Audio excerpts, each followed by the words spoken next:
Let me ask you something, and I need you to be honest with yourself right now. Not with me, with you. When was the last time you did something, anything, that genuinely surprised you? When was the last time you looked in the mirror and thought, I don't even recognize this person in the best possible way? When was the last time you went to sleep proud? Not because something lucky happened, not because someone handed you something, but because you showed up for yourself in a way you never thought you could? Think about it, because for most of us, that moment feels like a long time ago. For some of us, that moment hasn't arrived yet. And if you're being real with yourself right now, deep in your chest, you already know which one of those you are. You feel it. That quiet ache, that low hum of disappointment you've learned to ignore. That voice underneath all the noise of your daily life that keeps whispering, not screaming. Just whispering, you were meant for more than this. I'm not here to hype you up with empty words.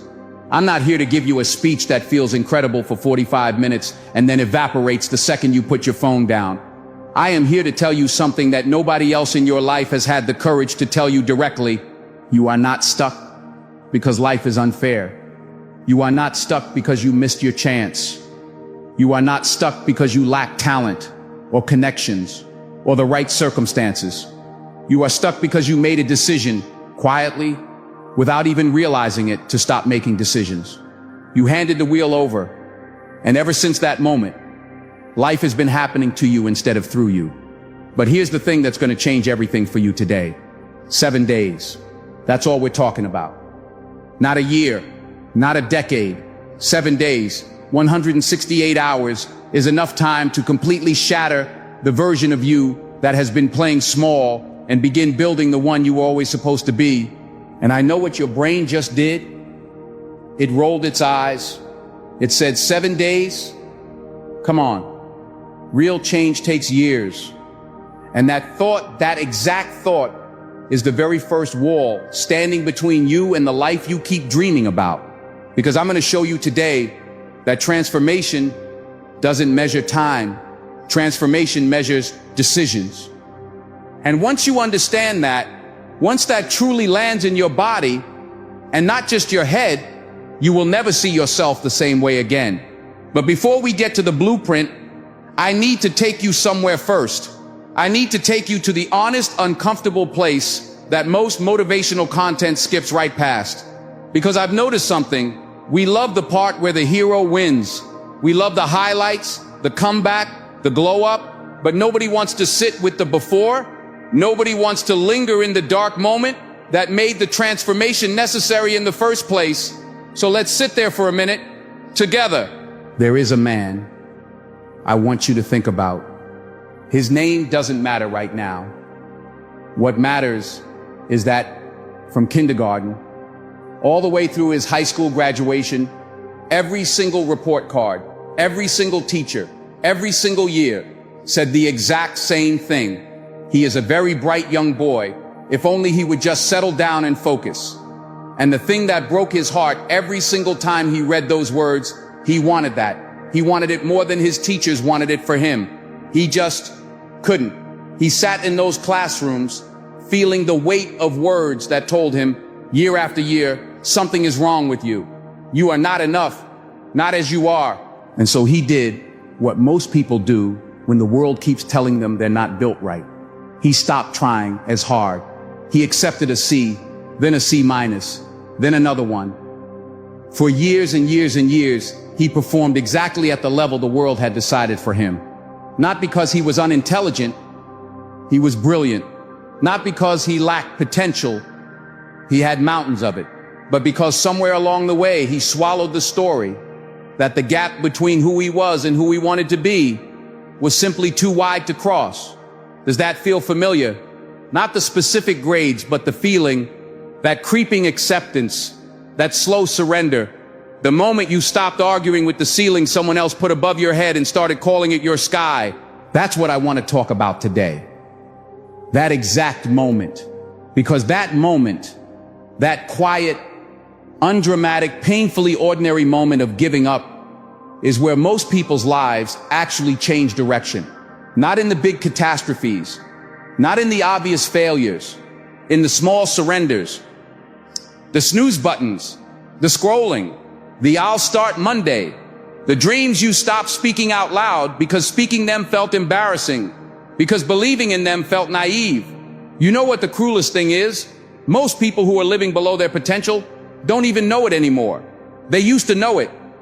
There was a time, maybe when you were younger, maybe before some specific heartbreak or rejection or loss, when you could feel the distance between where you were and where you were supposed to be. You felt it like a physical thing, like an itch you couldn't reach. But the human brain is extraordinary at adaptation. It is built for survival, and survival sometimes means making peace with the prison. So gradually, without you noticing, your brain started adjusting your expectations downward to match your reality. The dreams got quieter, the ambitions got smaller. You stopped flinching at the gap because the gap stopped feeling like a problem. It started feeling like just life, just the way things are. That's for other people, your brain whispered, not for someone like me. And there it is, that phrase, someone like me. That is the sentence that has killed more potential than any external force in human history. Not poverty, not circumstance, not bad luck. That sentence. Because the moment you define what someone like me means, and the moment that definition becomes smaller than your actual capacity, you have created a cage with no bars. And the terrifying thing about a cage with no bars is that you never even try the door. Now here's where I want to introduce you to something. A number. A small, almost laughably small number that is going to completely reframe how you see your own potential. 3%. That's it. 3%. In professional tennis, there is a man named Novak Djokovic. And if you don't know his story, let me give you the short version. When he first turned professional back in 2004, he was ranked 680th in the world. 680th. Not top 10, not top 100, not even top 500. 680th. He was making around $250,000 a year, which sounds like a lot until you realize that in the top tier of professional tennis, that is nothing. He was anonymous. He was an afterthought. He was by every measurable standard just another guy who wasn't quite good enough. And then something shifted. By his third year, he had climbed to third in the world. His prize money jumped from $250,000 to $5 million. He didn't grow 4 extra arms. He didn't discover some secret technique no one had ever seen. He didn't suddenly become a different person. What he changed was almost invisible, so invisible that most people watching him play would never even notice it. He improved his decision success rate from 49% to 52%, 3%, 3 percentage points in the quality of the tiny micro-level decisions he made during every single point. When to move left, when to attack, when to hold back, when to go for the kill. And that 3% turned him from a $250,000 a year journeyman into a $5 million a year superstar. Then he pushed it further, from 52 to 55%. Just 3 more percentage points. And with that marginal improvement, he didn't just become number 1 in the world. He became one of the greatest tennis players who has ever lived. He started winning 90% of his matches. He started dominating, overwhelming, dismantling opponents who were themselves world-class. 3%. Can we just hold that for a second? Because I think most of us, when we imagine transformation, when we imagine the gap between who we are and who we could be, we picture some enormous Herculean shift. We imagine we'd need to become completely different people, work 20-hour days, have some kind of supernatural talent that we definitely don't have. We picture the mountain from the bottom, and we decide before we even tie our shoes that we are not equipped for the climb. But what if the mountain isn't as tall as you've been told? What if the gap between the person you are right now and the person who could change your entire life is closer to 3% than 1,000? What if the difference between a life you're tolerating and a life you're proud of isn't found in some dramatic reinvention, but in small, consistent, marginal improvements to the decisions you're already making every single day? What if the version of you that wins is only 3% away? I want to tell you about another man A man who was born in the slums of Brazil. And I mean the real slums. Not the romanticized poverty of an inspirational movie. I mean hunger. I mean concrete floors and no guarantees and a world that from the very first day tells you don't matter. People from here don't make it. This man's name is Alex Pereira. And when he was young, he found fighting first as an escape, then as a passion, then as a reason to get up every morning. But there was a shadow following him that almost swallowed him whole. By his early 20s, he had become an alcoholic. Not the kind of drinker who has a few too many at parties. The kind of alcoholic whose life is visibly, demonstrably, heartbreakingly falling apart. Friends saw it, coaches saw it, he saw it, and the terrifying thing about addiction, about any force that takes your life in the wrong direction, is that it doesn't announce itself as destruction. It announces itself as comfort, as relief, as the one thing that takes the edge off a world that feels too hard. He almost lost everything. His career, his health, his sense of who he was. But here's what happened. He made a decision. Not a perfect decision, not a confident Hollywood movie decision where the music swells and everything suddenly makes sense. A quiet, desperate, rock-bottom decision. He decided he was no longer willing to live that way. He didn't know exactly what was on the other side. He didn't have a guaranteed outcome. He just knew that the version of himself he was becoming was not the version he was willing to die as. And then one fight at a time, one morning at a time, one decision at a time. He rebuilt. He clawed his way through martial arts. He crossed oceans.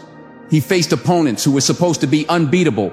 He became the fastest fighter in UFC history to become a double champion, achieving in just 7 fights what most fighters chase their entire careers and never reach. From the slums of Brazil, through the fog of addiction, through 100 moments where quitting would have been the easier, the saner, the more logical choice, he became unstoppable. Now I'm not telling you that story to make you feel like you need to be a UFC champion. I'm telling you that story because of what it reveals about the nature of transformation. Alex Pereira did not become unstoppable because he was born with an unfair advantage. He became unstoppable because he refused again and again and again to let the story of where he came from become the story of where he was going. He understood something, maybe not in words, but in his bones, that who you've been is not a verdict on who you can become. It is only data, information about where you're starting from. And you can start from anywhere. The question then is not whether you can change. Science settled that question a long time ago. The human brain, your brain, right now as it is, regardless of your age or your history or your circumstances, is neuroplastic. It is literally biologically designed to rewire itself based on new experiences and new behaviors. You are not a finished product. You are a work in progress. And the only thing standing between who you are today and who you're capable of being is the quality of the choices you make in the next 7 days. But here's the part I really need you to hear. Most people approach change the same way. They get inspired by a speech, by a rock bottom moment, by watching someone else's life and feeling the ache of comparison. And then they try to become someone else overnight. They set 40 goals on January 1st. They sign up for the gym, the language app, the online course, the meal prep service, the new morning routine, the meditation practice, all at once. They go from zero to everything in a single burning moment of motivation. And within 2 weeks, they're back to zero. And every time that happens, the voice gets louder. See, this is just who you are. This is just who you're always going to be. And that voice is wrong, but not in the way you think. The problem was never willpower. The problem was never discipline. The problem was never who you are at your core. The problem was the size of the ask.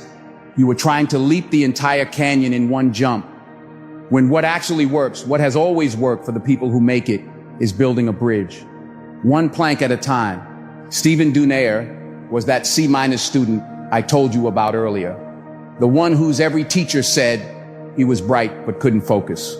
And he went from C- to straight A student, dean's list, president's honor roll every semester, not by suddenly becoming a different person, not by forcing himself to sit at a desk for 6 hours straight, but by making one marginal adjustment to his approach. When he had to read 5 chapters, he didn't think about 5 chapters. He didn't think about 1 chapter. He broke it down to what he could actually manage, 3 or 4 paragraphs, 5 to 10 minutes of focus. Then he got up, shot some hoops, played a video game, and came back, not always to the same subject, just to another small task, another 3%. And the results were staggering. Because here's what the research shows and what Stephen's life proved. It's not the size of the single effort that determines your outcome. It's the compound effect of making slightly better decisions thousands of times in the right direction. Each small win teaches your brain something. It teaches your brain, I can do this. I follow through. I am someone who shows up. And slowly, invisibly, that belief restructures everything. Your identity begins to shift, not because you proclaimed it, not because you wrote it on a sticky note, but because you proved it to yourself through action. That's what we're doing in 7 days. We're not trying to fix your entire life. We're not trying to undo decades of habits in a week. We are trying to do something far more important. We are trying to shift your identity. We are trying to give you enough proof of your own capacity that the voice in your head changes its story. Because once that story changes, once you stop being a person who watches other people transform and start being a person who is transforming, everything else follows. Naturally. Inevitably. Like water finding its course. Now, before I give you the blueprint, before I walk you through each of the 7 days and what you're actually going to do, I need to address something that is probably happening in your body right now.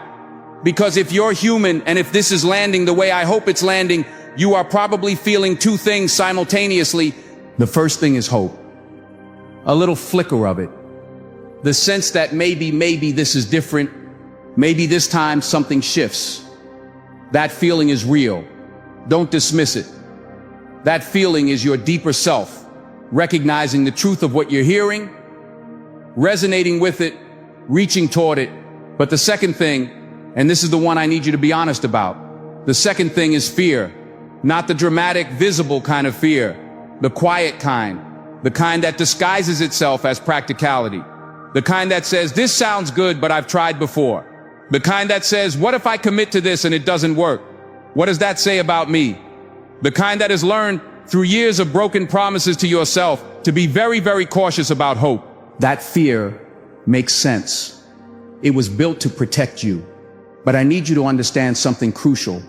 That fear is not wisdom. It is scar tissue. And scar tissue, while it serves a purpose in the short term, will strangle growth if you let it harden permanently over the very places where your life needs to breathe. There's a concept I want you to internalize before we go any further. It comes from studying confidence, what it actually is, how it actually works, as opposed to how we think it works. Most people believe that confidence is something you either have or you don't. A gift, an inheritance, a personality trait you were born with or weren't. And because they believe that, they wait.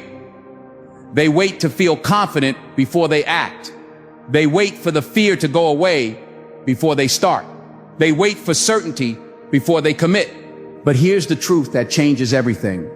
Confidence is not a feeling that precedes action. Confidence is a feeling that follows it. The act of doing the hard thing, even imperfectly, even while terrified, even when every voice in your head is screaming that you're going to fail, that act is what generates confidence. Every single time you do something difficult, your brain updates its picture of who you are.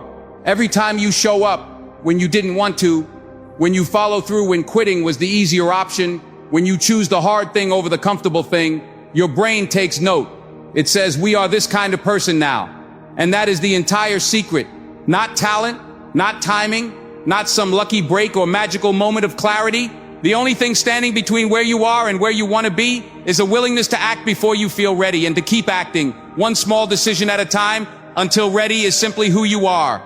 Alex Pereira didn't feel ready when he decided to change. He felt desperate. He didn't feel confident when he stepped into his first serious fights. He felt fear. Stephen Dunier didn't feel like a straight A student when he started breaking his assignments into 3-paragraph chunks. He felt uncertain. But they acted anyway. They moved in the direction of who they wanted to become before they had proof that they could get there. And that movement, that willingness to be a beginner, to be imperfect, to fail and adjust and try again became the proof. 7 days. Think about what 7 days actually is in the scope of a human life. It is almost nothing. It is the blink of a cosmic eye. It is 168 hours in a life that, if you're lucky, contains hundreds of thousands of them. And yet, there is a version of your story where these next 7 days are the ones you look back on for the rest of your life and say, that was when it changed. That was the week I stopped negotiating with my excuses and started actually living. That is not a fantasy. That is not wishful thinking. That is what happens reliably, repeatedly, consistently when people decide to stop being spectators of their own decision-making and become active participants. When they stop reacting to their life and start designing it. When they make the choice not once, not in some grand dramatic announcement, but quietly, privately, one small act at a time, to be the person on the other side of the gap. And I want you to hear this next part very clearly, because it is the most important thing I will say before we get into the actual strategy. The fact that you're still here, the fact that you haven't clicked away, the fact that something in you is leaning forward right now, searching, reaching, that is not accidental. That is not random. That is the part of you that has always known what you're capable of. The part that didn't die even after all the years of playing small. The part that got quieter, yes. The part that got buried under the weight of disappointment and routine and 1,000 snooze buttons. But never gone, never gone. And here is what I know about that part of you. It has been waiting, patiently, stubbornly, against all evidence, waiting for you to stop arguing with it and start listening to it, waiting for the moment when you finally get tired enough of the comfortable prison to try the door. That moment is right now. Because in a few minutes, I'm going to walk you through the exact blueprint, each of the 7 days, what to do, how to do it, and why each step is specifically designed to build on the one before it. I'm going to show you what the science of habit formation actually tells us about how long real identity shifts take and why 7 days approached correctly is enough to begin something that cannot be undone. I'm going to show you what the 5 a.m. that changed one person's entire life actually looked like from the inside. Not the highlight reel, not the perfect version, but the ugly, groggy, uncomfortable, real version that eventually became automatic. But first, I need you to understand something about why most transformation attempts fail, not because people aren't motivated, not because people don't want it badly enough, because there is one specific thing, one invisible, underestimated force that sabotages the vast majority of people before they ever reach day 3. And if you don't know what that force is, you won't make it to day 4. The force that kills most transformations before day 3, it's not laziness. It's not lack of desire. It's not even the bad habits people think they need to break. The force that silently destroys more comebacks, more fresh starts, more this time is different moments than anything else in human psychology is so ordinary, so unremarkable, that most people never even identify it as the enemy. It's comfort, not the big, obvious comfort of lying on the couch doing nothing. That kind of comfort is easy to spot, easy to be embarrassed by, easy to eventually fight against when you get angry enough at yourself. No, I'm talking about the invisible comfort. The comfort that disguises itself as wisdom. The comfort that whispers, "You've been doing so well. You deserve a break." The comfort that shows up wearing the mask of reasonableness on day 3, when the initial rush of motivation has cooled and the real work is standing in front of you asking, "Are you actually going to do this?" That is the moment most people blink. And here is the devastating truth. The moment you blink, the moment you negotiate with day 3, you don't just lose that day. You send a message to the deepest part of your psychology that says, "I am still the person who quits." And that message, not the missed workout, not the skipped journaling session, not whatever small thing you back down from, that message is what truly cost you. Because identity is built through the accumulation of evidence. And every time you capitulate to comfort at the exact moment when discipline is required, you add another brick to a wall that gets harder and harder to see over. So before we talk about the 7 days, before we talk about what you're actually going to do, we need to talk about who you're going to decide to be. Because the strategy only works if it's built on a foundation. And the foundation isn't motivation. The foundation isn't willpower. The foundation is a decision about identity. Specifically, the decision to become someone for whom certain behaviors are simply non-negotiable, not negotiated with, not scheduled when convenient, non-negotiable. And if that word feels heavy right now, if it sounds like too much to ask of yourself, I need you to sit with something for a moment. There was a young man who graduated high school with a 1.3 GPA, not just struggling, barely there. He spent 2 years after graduation working night shifts at a supermarket, 9 at night until 4 in the morning, stacking shelves. He was depressed. He knew somewhere underneath the exhaustion and the resignation that he was capable of more than this. But knowing it and doing something about it are two completely different universes. He knew it for 2 full years while he stacked shelves, because knowing isn't enough. Knowing never has been. Then one morning, just an ordinary morning, not some cinematic lightning bolt of inspiration, he made a decision. Not to instantly become a perfect student, not to suddenly develop all the habits and disciplines he lacked in high school. Just one decision. This time, I will give everything I have. That's it. That was the whole shift. He went to university. He spent 3 years before that studying high performers, not just watching them, but studying them the way a scientist studies data. Their morning routines, their daily schedules, their internal motivations, the specific behaviors that separated consistent excellence from consistent mediocrity. He broke it down. He reverse engineered it. He built himself a system, not a perfect system, not a comfortable system, but a system, and then he held to it every day, 7 days a week.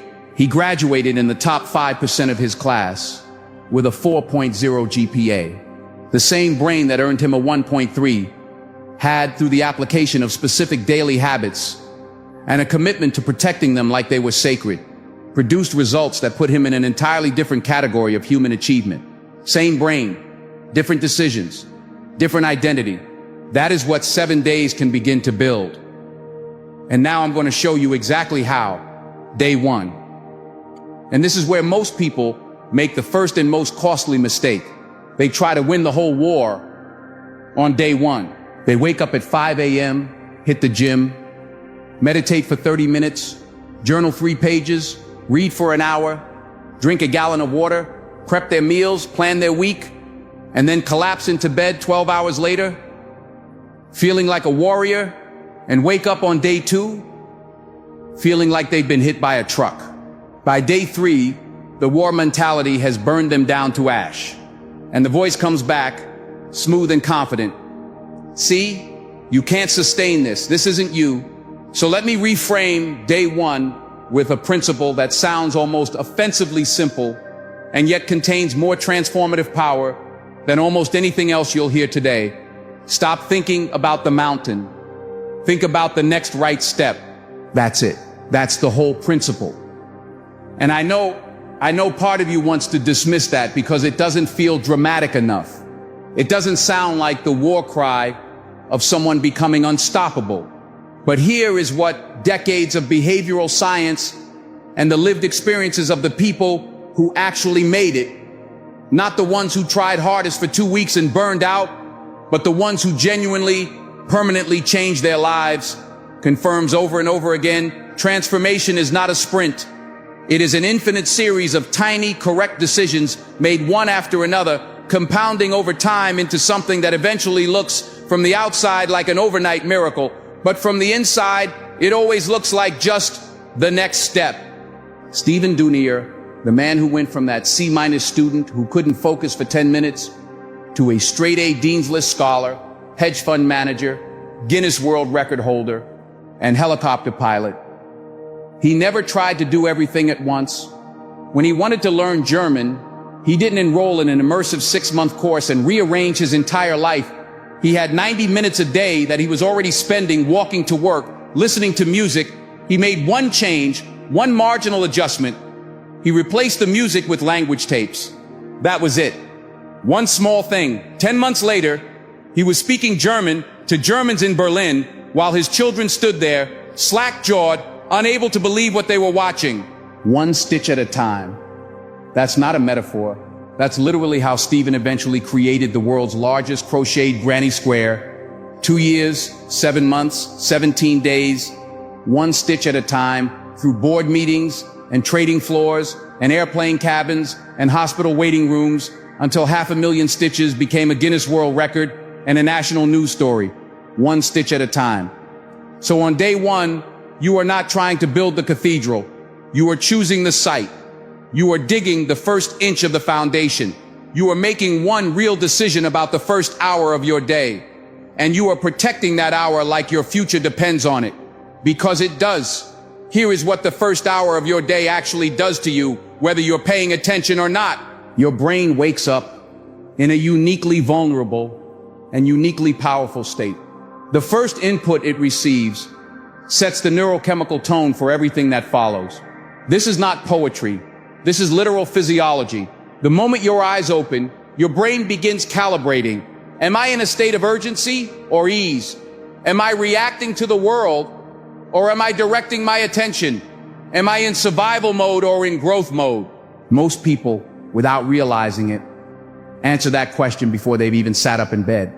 They reach for the phone, and in that one gesture, that single unconscious, habitual reach, they hand the keys of their mind to 1,000 strangers who spend billions of dollars engineering content specifically designed to hijack your attention and your emotional state.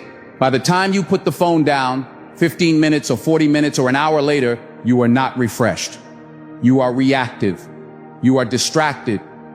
You are carrying a low-grade anxiety that you can't quite name because you absorbed it in fragments. A news headline here, a comparison there, someone's highlight reel making your ordinary morning feel like a failure before it's even begun. And then you wonder why the day feels like a current pulling you backwards. The fix is not complicated, but it demands something that most people find genuinely difficult in the age we live in: deliberate ignorance, intentional disconnection. For the first 30 minutes after you wake up, your phone does not exist. The notifications, the messages, the social feeds, they will all still be there when you're ready. The world will not end. But your morning, the sacred window when your mind is most malleable, most open, most receptive to being shaped by your intentions rather than someone else's agenda, that window is irreplaceable. Once it's gone, you cannot get it back. So what do you do instead? You start with water. Not coffee, water. After 6 to 8 hours of sleep, your body and brain are dehydrated, and dehydration is a direct enemy of cognitive function, mood, and energy. 1 full glass of water. First thing. It sounds almost insultingly simple. Do it anyway, because the discipline of following through on the simple things, especially when part of you is saying, this is so obvious it barely counts, is exactly the muscle we are training. Every time you do the small thing correctly, you prove to yourself that you are someone who does what they said they would. And that proof accumulates. Then you move. Not a 2-hour gym session. Not a brutal workout that you have to psych yourself up for 30 minutes to begin. Movement. Physical motion that gets blood flowing. That signals to your nervous system, we are awake, we are alive, we are operating. 5 minutes of stretching. A short walk, push-ups, shadow boxing, whatever puts you in your body rather than in your head. Because here's the thing about physical movement that most people miss. It's not just about the body. Every single time you move your body with intention and energy, your brain releases dopamine, serotonin, endorphins, neurochemicals that quite literally change how you feel, how you think, and what you believe is possible in the next 10 minutes. You are not just warming up your muscles. You are pharmacologically preparing your mind for the work ahead. And then you feed it something worthy of it. Not a news feed, not a scroll, a page of a book, a passage from something that expands your thinking rather than contracting it, a short reflection on what you're grateful for, a review of what you intend to accomplish today, not a 6-page master plan, just the 3 most important things that would make today a genuine win. Speak them, write them, look at them. This moment of clarity before the chaos is worth more than you can calculate. Do this every morning for 7 days and something will happen that surprises you. Not the dramatic transformation that comes later. What will surprise you is how quickly your morning begins to feel like yours. How quickly you stop dreading the alarm and start actually wanting the quiet, the stillness, the intentional beginning. Because that first hour, that sacred, protected, yours first hour, will begin to feel like the one place in your day where nobody else gets to dictate what you think, what you feel, or what you focus on. It will feel like sovereignty. And sovereignty, once tasted, becomes something you refuse to give up. Now, day 2 brings us to the conversation about your body, and I need to say something here that most people get wrong. Both the people who avoid this conversation and the people who think they've mastered it. Disciplining your body is not about aesthetics. It is not about fitting into smaller clothes or impressing anyone at the gym or performing wellness for an Instagram grid. Disciplining your body is about something far more profound and far more practical than any of that. It is about learning at the cellular level through direct physical experience that you are capable of doing hard things, that discomfort is not danger, that your mind's first instinct when something gets difficult, stop, quit, find an exit, is not the final word.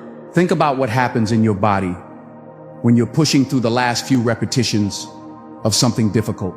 Every signal in your nervous system is screaming at you to stop. Your muscles are burning. Your lungs are working. Your brain is generating real biochemically legitimate protest. And in that moment, that exact, precise, uncomfortable moment, you have a choice. You can listen to the protest and stop. Or you can acknowledge it, recognize it for what it is, not danger, just resistance, and push through anyway. When you push through, something extraordinary happens. Not just in your muscles, in your identity. Your brain takes note. It updates its file on you. It says, this person does not quit when it gets hard.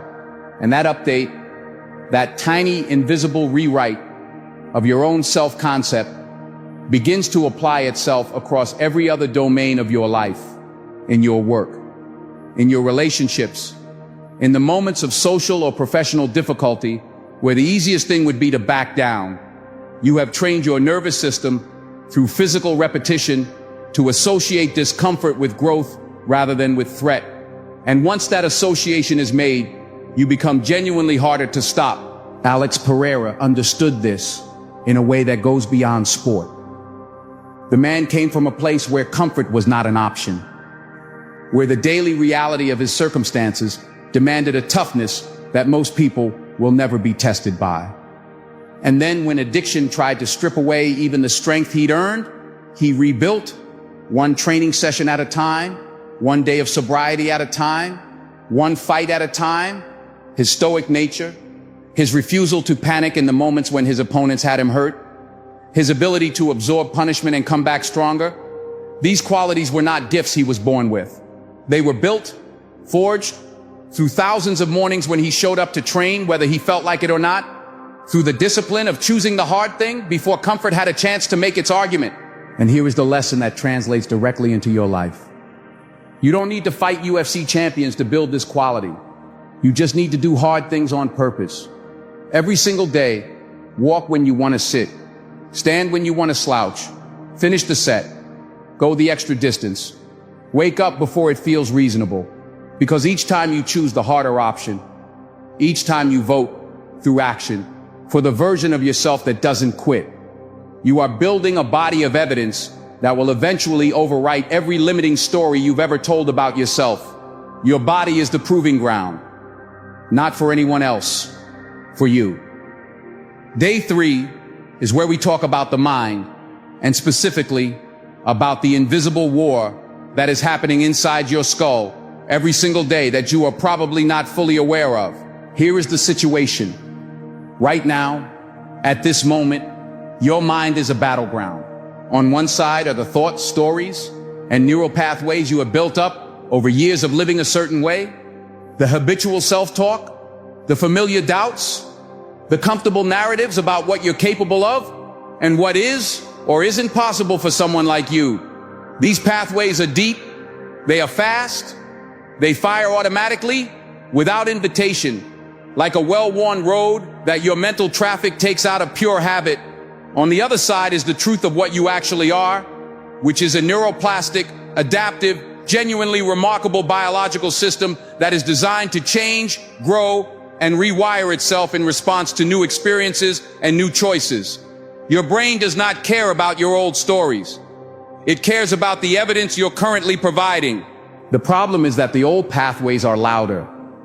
They have years of practice. They fire before you finished asking yourself a question. And they arrive disguised as facts, as objective, reasonable assessments of reality, when in truth, they are simply patterns, old code running on auto. Guarding your mind is not a passive act. It is active, deliberate, daily warfare against the default, and it operates on 3 fronts. The first front is what you consume. There is a reason the most successful, most grounded, most consistently high-performing people in every field are almost universally selective, often ruthlessly so, about what they allow into their mental environment. It is not elitism, it is engineering. What you feed your mind is what your mind uses to build your reality. Feed it hours of negative news, comparison-inducing social media, and the low-frequency hum of other people's chaos, and your internal operating system will gradually, invisibly, recalibrate downward to match. You will start seeing threats where there are opportunities. You will start interpreting challenges as evidence of your inadequacy rather than as invitations to grow. You will, without ever making a conscious choice to do so, build a mental environment that makes transformation feel impossible. But flip it. Fill that same time, even a fraction of it, with ideas that expand you, voices that believe in human potential and can back it up with evidence, books that show you how other people solve the very problems you're facing, conversations that challenge your thinking rather than confirming your biases. And within days, not weeks, days, you will notice your internal dialogue shifting. The ceiling starts to feel less fixed. The possibilities start to multiply. Your own voice gets a little bolder, a little more willing to say things like, what if I actually tried, instead of what's the point? The second front is comparison. And this one is insidious because it hides behind the mask of self-improvement. We tell ourselves we're looking at other people's success to be inspired, to learn, to raise our own standards. Sometimes that's true.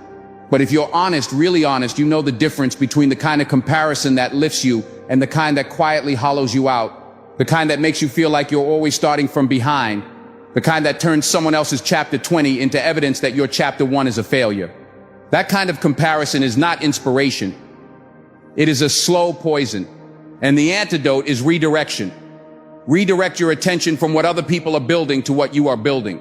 Your path, your pace, your evidence. The third front is gratitude. And I'm not talking about the soft, passive, count your blessings version of gratitude. I'm talking about gratitude as a weapon, as an active, intentional, neurological intervention that interrupts the spiral of negative self-assessment and replaces it with perspective.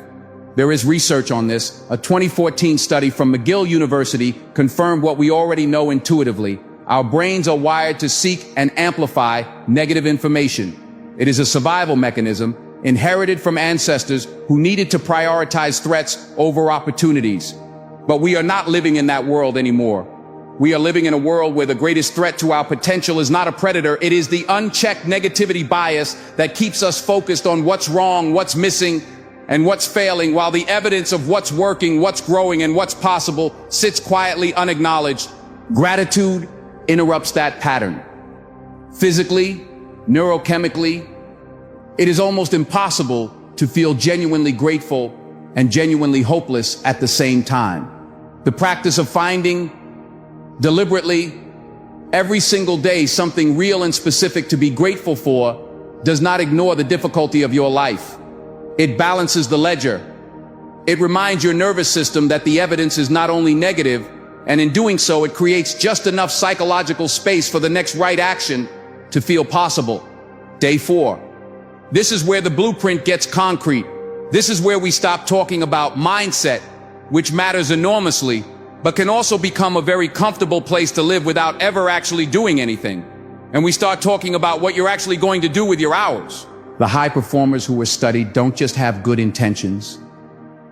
They don't just have powerful morning routines and growth mindsets and gratitude practices. They have systems, designed, deliberate, almost obsessively thought through systems that remove the need to rely on motivation or willpower in the moments when both are most likely to be in short supply.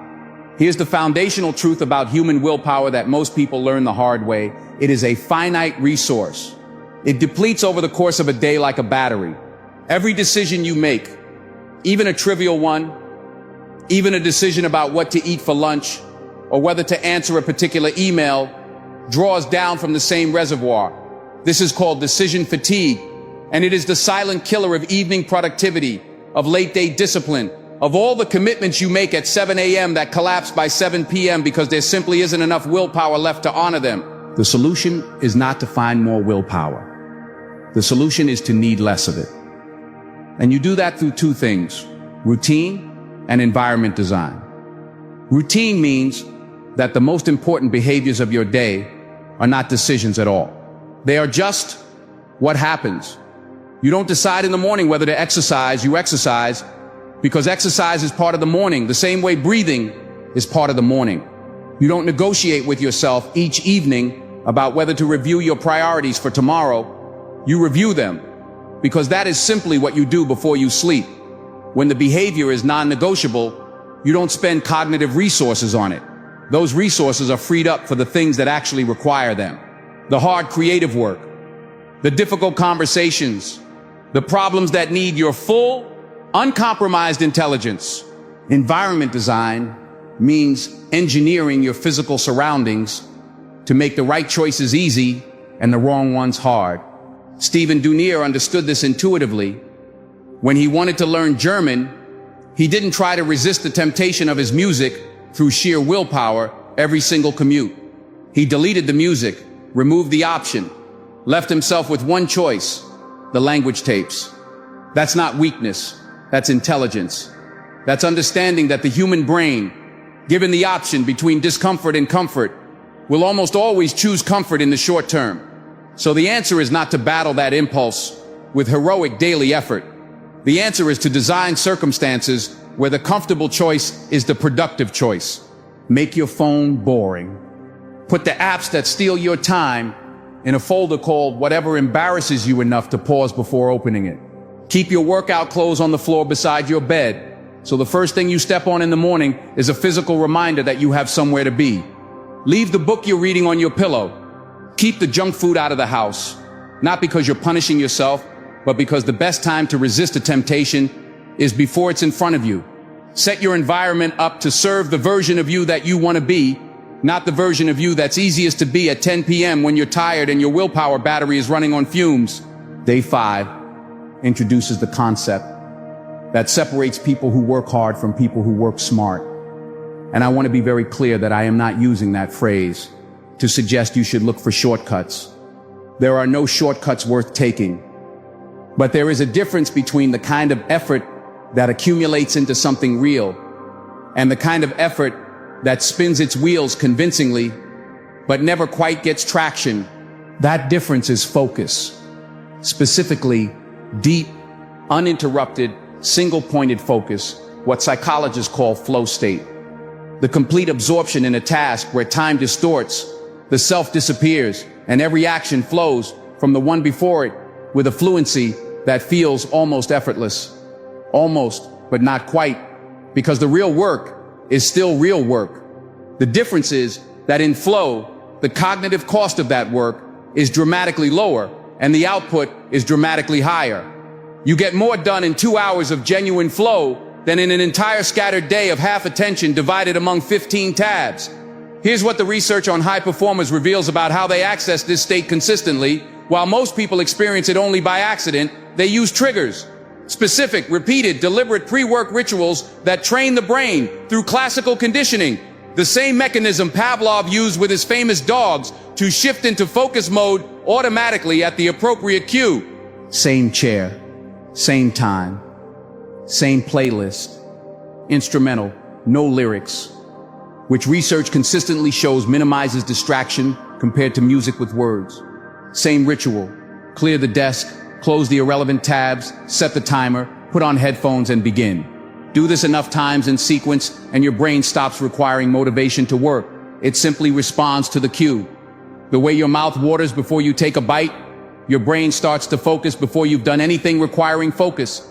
The environment tells it what's happening next. And it gets ready. This is not magic. This is basic neuroscience applied deliberately. And it means that the difference between the person who spends 3 hours nominally working while checking their phone every 12 minutes and the person who enters 90 minutes of genuine deep work and accomplishes more than the first person does all day is not talent. It is not natural ability. It is the discipline to set up the trigger, honor the block, and protect the focus with a ferocity that might feel extreme until you experience what it produces. And here's where I want to address something directly, because it comes up every single time someone starts building this kind of structure into their day. People say, but I work better with background noise and my phone nearby and multiple things going on at once. I'm a multitasker. No, you are not. And I say that with complete respect and complete conviction, because the science on this is not ambiguous. Multitasking, as a concept of doing multiple things simultaneously with equivalent quality, is neurologically impossible for human beings. What multitasking actually describes is rapid task switching, moving your attention from one thing to another and back again at speed. And every switch costs you. It costs you cognitive load. It costs you time. It costs you depth. Researchers estimate that every time you switch tasks, it takes an average of 23 minutes to fully regain your original level of concentration. 23 minutes. Every single time. So if you check your phone once an hour, you are effectively losing most of that hour to recovery time. You are not multitasking. You are just failing more slowly in a way that feels productive because it is always busy. The solution is to give each task its entire self. Block the time. Lock the environment. Execute with every neuron pointed in one direction. And then only then move to the next thing. This is how one person accomplishes more in a focused day than another accomplishes in an entire unfocused week. And it is entirely learnable, entirely buildable, starting today. Day 6 is when we talk about the most underestimated daily practice of every high performer who has ever been studied across every field, the practice of ending the day with intention rather than just exhaustion. Most people collapse into the night. They have spent everything they had or feel like they have, and sleep is simply where they fall. When forward motion becomes impossible, there is no review, no reflection, no conscious processing of what happened today, what it means, and what tomorrow needs to be. They just stop, and then they wake up tomorrow and begin the whole reactive cycle again from scratch. The practice of deliberate reflection.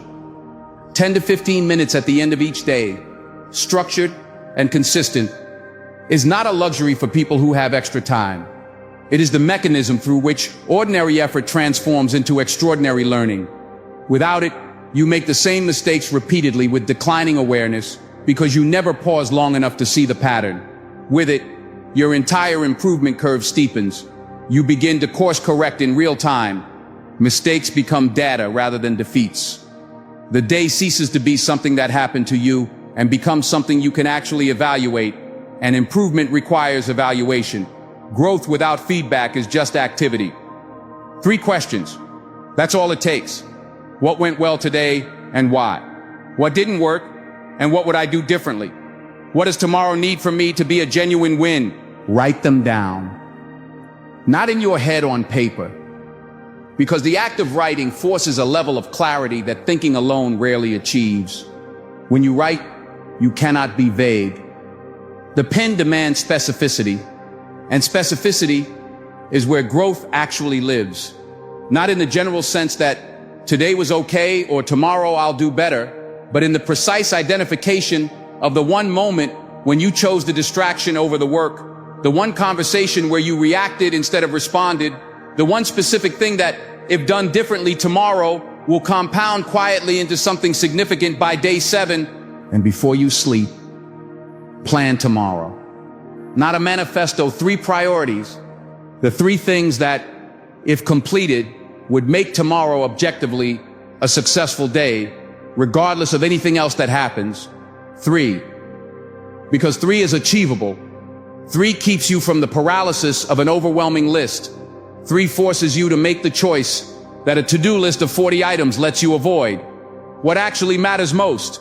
When you wake up with those 3 things already decided, you don't start the day from confusion. You start from direction. And direction, even in the smallest doses, even in the quietest moments, is one of the most powerful forces available to a human being trying to become something new. There is something I want you to feel right now. Not just understand, feel. You are on day 6 of a journey that right now might still feel like a series of practices rather than a transformation. The morning routine, the physical discipline, the guarded mind, the deep work, the nightly reflection. They might feel like items on a checklist rather than the architecture of a new identity. And that's okay. That is what day 6 is supposed to feel like. Because transformation in the early stages doesn't announce itself with fanfare. It doesn't arrive with a soundtrack. It arrives quietly in the body before the mind, in the way you walk into a room slightly differently, in the way you meet your own eyes in the mirror, with just a fraction more steadiness than you did a week ago. The checklist becomes the person. The practices become the identity. This is the process. And somewhere in the gap between day 6 and day 7, something shifts, not dramatically, not visibly, but fundamentally. The discipline that required effort starts requiring a little less. The habits that felt imposed start feeling natural. The voice that said, "This isn't who you are," gets quieter, not silent, not yet, but quieter, because you have been answering it every single day with evidence, with proof, with the accumulated weight of 100 small correct decisions, one stitch at a time. And then comes day 7, the day I have been building toward, the day that is not an end, it is a beginning disguised as a milestone.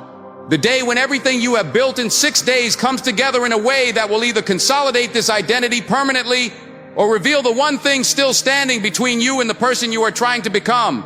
And that thing, that final, most personal, most resistant piece of the puzzle is different for every single person who has ever stood at this threshold. Which means I need to tell you what it is for you. But before I can do that, before the blueprint is complete, there is one more story you need to hear. A story about the one decision that determines whether everything you've built in 6 days becomes permanent or evaporates like every other attempt you've made before. And that decision doesn't happen on day 7. That it happens in the moment before day 7 begins. The moment before day 7 begins. You know what that moment looks like? It's 11:47 at night. 6 days of real hard, honest work are behind you. Your body is different, not dramatically, not visibly to anyone who glances at you in passing, but you can feel it. Something underneath the skin has shifted. Your posture is different when you sit. Your breath is slower when things get difficult. You make fewer small surrenders throughout the day without even consciously deciding to. Something is building inside you, the way a river builds behind a dam, quietly, invisibly, with enormous force accumulating beneath the surface. And then comes the moment. It arrives disguised as exhaustion, or boredom, or the simple sedative pull of the familiar. You've done enough, it says. 6 days. Look how far you've come. Take tonight off. Tomorrow you can restart. Tomorrow is day 7. But tonight you've earned this. Rest, scroll, let go. You've already changed. The hard part is done. And this is the most dangerous lie your mind will ever tell you. Because the hard part is not behind you. The hard part is this moment. This specific, quiet, unremarkable moment at 11:47 at night, when nobody is watching, when nobody is grading you, when every reasonable argument in the world could justify putting it down and finishing tomorrow. This is the moment that determines everything. Not your talent, not your circumstances, not your morning routine or your goal setting or your gratitude practice. This moment, because here is what day 7 actually is, and I need you to understand this the way you understand your own heartbeat. Day 7 is not the finish line. Day 7 is the proof that the first 6 days were a transformation, not a performance. The proof that the habits you built are real, not borrowed. The proof that the identity you chose on day 1 has actually taken root deep enough to hold against the weight of comfort, against the gravity of old patterns, against every quiet whisper that says you've done enough. And here is what I know about the person who is still here, who read all the way through to this moment. You are not someone who is satisfied with enough. You never were. That's why the gap between who you are and who you know you're capable of being has always felt like something you were carrying rather than something you were ignoring. You couldn't ignore it. The ache was too specific, too personal, too precisely yours. So let's talk about day 7. And let's talk about what comes after day 7. Because the most important thing I can tell you now is something the sources of this entire journey, every voice, every study, every life that we've examined together, all agree on unanimously. Day 7 is just the beginning. Think back to where we started. The man who learned German during his morning commute. One small change. Replace the music with the language tapes. No dramatic reinvention, no heroic effort. Just the willingness to use time that was already being spent 90 minutes a day for a slightly different purpose. 10 months later, he stood in Berlin, speaking German to Germans while his children stared in disbelief. And then he didn't stop, because he understood something that most people who have one good experience never grasp.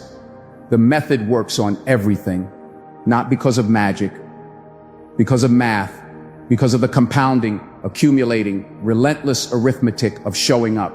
He learned to fly a helicopter, earned an auto racing license, learned to fly planes aerobatically, lost 25 pounds, not by dieting, but by hiking 33 mountain trails, one decision at a time, not the decision at the top of the mountain, but the decision on the couch, when the remote control was in his hand and the hike clothes were in the drawer, to put down the remote and put on the shoes. He read 50 books in a year, not by forcing himself through chapters, but by deciding in the moments between other things to read one word, just one word, because one word becomes two becomes a sentence becomes a page becomes a chapter becomes a book becomes 50, and then one stitch at a time, across 2 years, 7 months and 17 days, through board meetings and trading floors and airplane cabins and hospital waiting rooms, he crocheted his way into the Guinness World Record books. 500,000 stitches, 30 miles of yarn, one at a time. This is not the story of an exceptional human being. This is the story of a C- student who discovered that exceptional results are available to ordinary people who commit to making slightly better decisions consistently over time. 3% better. Not 100. Not 1,000. 3. That is what 7 days of real intentional living is building inside you. Not a destination, a direction. And direction, once established, once proven by 6 days of evidence, compounds. Quietly, unstoppably, like a river finding its course. Now, I want to tell you something about the Japanese concept of Kaizen, because it is the philosophy behind everything we've been building. Whether you knew the word or not, Kaizen means continuous improvement, but not large improvement, marginal improvement. The philosophy that the ancient Japanese built entire industries around, that turned a country devastated by 2 nuclear bombs and decades of natural disasters into one of the top 5 economies in the world, is not the philosophy of dramatic transformation. It is the philosophy of the relentless accumulation of small corrections.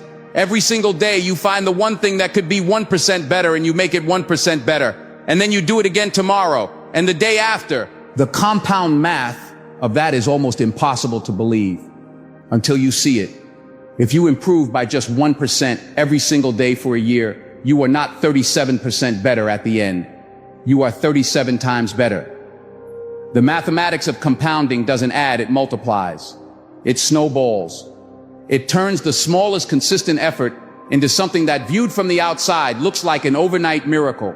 1%, one stitch, 3% better decisions, 90 minutes of language tapes instead of music, one page of a book every day. These are not the strategies of small people with small ambitions. These are the strategies of the people who actually arrive, who look back across a year or 5 years or a decade and see not one defining moment, but thousands of unremarkable ones stacked into something remarkable. And here is what separates the people who understand this from the people who don't. The people who understand it are not waiting to feel ready. They are not waiting for the perfect conditions. They are not waiting to feel like the person they want to become before they start acting like the person they want to become. They start and they keep going and they course correct and they start again and they never, ever stop. Think about Alex Pereira walking into the arena, not the version of Alex Pereira the world sees on fight night. The warrior, the champion, the man with the stone cold eyes and the Guinness level left hook. Think about the version nobody sees. The one that woke up in the slums of Brazil before anyone knew his name. The one that in his darkest chapter couldn't distinguish his own ambition from the bottle in his hand. The one that stood at the bottom of the canyon and looked up at the wall and made a decision, not loudly, not with fanfare, not in front of a camera, but alone, in the ordinary silence of a life that could go either way. He didn't become unstoppable in one fight. He became unstoppable in the 10,000 mornings before the fight, when he chose discipline over comfort, presence over distraction, the hard thing over the easy thing. And when he walked out under the lights, the crowd didn't know they were witnessing the accumulated result of 1,000 invisible decisions. They just saw a man who looked like he could not be stopped, because he couldn't be, not anymore, because he had become someone for whom certain behaviors were simply non-negotiable. Not because he was born with iron will, not because he had some supernatural advantage, but because he had trained the will through repetition and choice and consequence until it operated the same way a reflex operates, automatic, instant, not requiring deliberation. That is what 7 days is beginning to build in you. Not the automatic part. Not yet. The automatic comes with time, with stacking, with the months beyond day 7 that build on the foundation of the first 7 days. But the beginning of the automatic, the first few bricks of the wall, the first few stitches of the 500,000. And this is the part that should make you feel something right now, something between awe and urgency, because you are only 7 days from a version of yourself that has proof that you are someone who does what they said they would, proof that the promises you make to yourself are the kind you keep, proof that the gap between the person you are and the person you are trying to become is not fixed, not permanent, not a verdict, just a distance, and distances close one step at a time. Marcus Aurelius, emperor, philosopher, warrior, perhaps the most powerful man in the recorded ancient world, wrote this in his private journal, not for publication, not for posterity, just for himself, in the quiet hours when only truth was sufficient. Waste no more time arguing what a good man should be. Be one. Not tomorrow, not when the conditions improve, not when you feel more prepared, more confident, more certain. Now here, as you are, be the thing. Not argue about it, not study it from a comfortable distance, not watch other people become it and wonder why you haven't be it. Step into it. Act it before you feel it. Move toward it before you can see it clearly. Trust that the clarity will come from the movement, not the other way around. The Stoics, those ancient thinkers who somehow understood the mechanics of the human mind better than most modern psychology, knew something that our comfort-addicted, distraction-saturated world has made us forget. Discomfort is not the enemy of growth. Discomfort is growth. The sensation you feel when you push through the last repetition, when you write the next word even though the words aren't coming, when you get out of bed before you feel ready, when you do the hard thing first before the easy things can drain your will. That sensation is not a warning. It is a signal. It is the feeling of your edges expanding. And in a world of almost infinite distraction, in a world where it is now technologically possible to never experience a moment of genuine boredom, of genuine quiet, of genuine discomfort, the person who can tolerate and eventually welcome that signal is operating with a superpower that the vast majority of people have slowly, voluntarily, unknowingly surrendered. Because here is what boredom actually is. Not the enemy of productivity, not the symptom of laziness. Boredom, genuine, unmedicated, undistressed boredom, is the state in which your brain enters alpha wave mode, the neurological condition under which your deepest creativity, your most original insights, your most important realizations surface from the subconscious into conscious awareness. The greatest thinkers in history didn't just tolerate boredom. They scheduled it. They protected it. They understood that the fertile silence between thoughts is where transformation actually lives, not in the noise, not in the constant stimulation, not in the endless scroll of other people's lives and opinions and highlights. In the quiet. In the quiet is where you will meet the version of yourself you have been building toward. Let me paint you a picture of what day 8 looks like, and day 14, and day 30. Day 8, you wake up, and something is different. Not everything. Don't romanticize this. You're still tired. The old patterns are still there, still familiar, still pulling gently at the edges. But something is different. The distance between the alarm going off and your feet on the floor is slightly shorter than it was a week ago. Not dramatically, not miraculously, just slightly, 1%.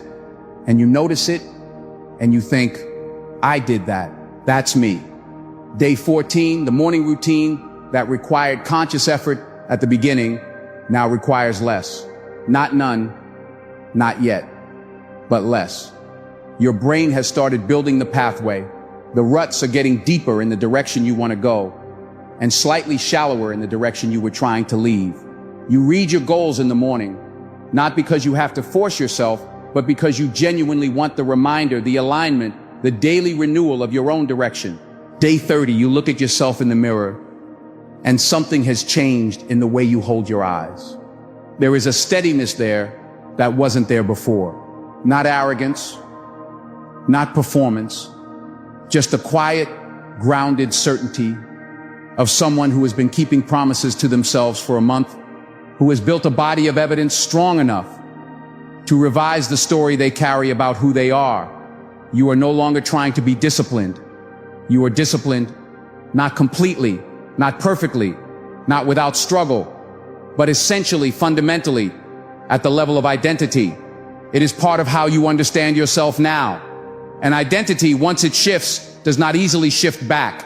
This is the hidden gift of 7 days, not the transformation of 1 week, which is real but fragile, the direction it sets for everything that follows. Because if you can be disciplined for 7 days, the research is unambiguous. You can be disciplined for 14. If 14, then 30. If 30, then 90. And somewhere in the compound miracle of 90 days of small, consistent identity-building choices, something irreversible happens. The behavior stops being something you do. It starts being something you are. That is not motivation. That is not willpower. That is not a technique or a hack or a system. That is you, the real you. The version that was always there, underneath all the noise and the comfort and the small surrenders, waiting with extraordinary patience for you to finally decide to stop negotiating with your own potential. I want to speak directly to you now, not in general, to you. I don't know what you're carrying. I don't know what disappointments have accumulated into the weight you woke up with this morning. I don't know how many times you've started something and watched it quietly die. Not in a dramatic moment of failure, but in the slow, aching fade of lost momentum, of mornings when getting up felt like too much, of days when the version of yourself you were trying to become felt less real than the version you were trying to leave behind. I don't know all of that, but I know this with absolute certainty. The fact that you are still here at this moment in this speech, still listening, still leaning forward, that is not nothing. That is everything. Because the people who didn't need this speech have already walked away. The people who were content with their ceiling never reached this far in. You are here because something in you refuses, despite the disappointments, despite the false starts, despite the voice that sometimes whispers that you're too late or too broken or too far behind. Something in you refuses to accept the story of a smaller life. Honor that refusal. It is the most important part of you. It is the part that, if you listen to it and act on it, will take you exactly where you need to go. Here is your challenge. And I am not asking you to commit to something you've never done before. I'm asking you to commit to something you've already proven you can do, because you just did it in reading all the way to here and staying present through the discomfort of truths that weren't always comfortable, in refusing to look away from the reflection in these words. You've already demonstrated the most important quality, the willingness to stay. Now I'm asking you to take that willingness and put it to work in the simplest, most direct way possible. Tonight, not tomorrow, not Sunday, not after you've had more time to prepare. Tonight, before you sleep, you are going to write down 3 things. 1, what specifically you are committing to for the next 7 days. Not in vague terms. Specifically, what time you wake up, what you do in the first hour. What one thing you are doing every day without exception. 2, what you are willing to give up to make those 3 commitments possible. Because transformation is not only addition, it is also subtraction. The habits that no longer fit, the patterns that contradict who you are trying to become, the comfortable waste of time that has been keeping you company while your potential waited. 3, who you are deciding to be, not do, not have, not achieve, be at the end of these 7 days. Write it down, not on your phone, on paper, because the act of writing by hand creates a physical, neurological commitment that typing does not. It forces specificity. It makes the abstract concrete. It turns a thought into an intention, and an intention into something that the next version of you will be held to by the same hand that wrote it. And then sleep and wake up and do the first thing, not all 7 things. The first thing, the one small decision that begins the cascade.